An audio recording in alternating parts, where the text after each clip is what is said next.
these days would you talk about your use of the color wheel? My use of a color wheel? Yeah, I know a lot of people talk about that, and I'm just not. I, or you mean how someone might use a color wheel? Okay, we can go with that. So I don't know about my use of a color wheel. I think the last time Well, I do have one.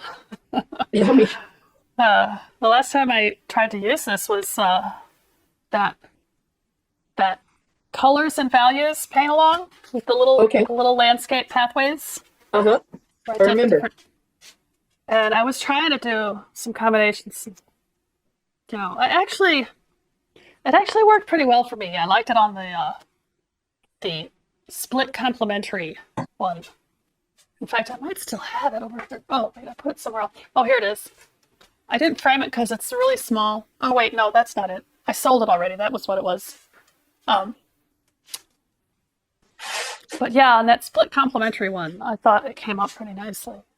I did. It looked similar to the original local color painting that I did, but Hmm.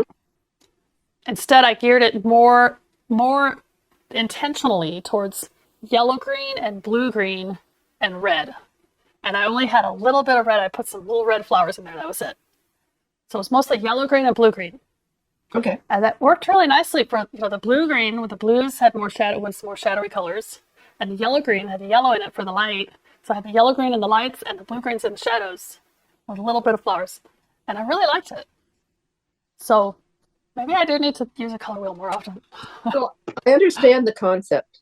I understand, but when you're working from a photograph, you don't I necessarily need a color know. wheel, right? Well, that depends on the photo. Okay. If the photo is just perfect and not Hmm. just, well, not perfect per se. Like perfection in a photograph is different from perfection in a painting, I Okay. think. Because there are photos that are artwork in themselves. Hmm. And I don't want to paint from a photo that's a piece of art. Yeah, Because I agree. why? What's the point? It's too good Hmm. already. So most of the time, photos do need a little bit of improvement. Okay. And I think that a color wheel can come in handy for improving the photo. And now I knew an artist here in New Braunfels. She's passed away a while back, but she did mostly fall scenes, autumn Mhm. colors, reds and oranges, browns and reds and oranges, like every single painting she did. It was a landscape, and it was like reds, browns, and oranges. But she worked from black and white photos. Oh, okay. She was a colorist. So she was just, those were the colors that she liked to paint. And I guess she didn't want the natural colors in the photo to distract her from the palette that Hmm. she wanted to use. So that's a really good tool. Just change all your photos to black and white.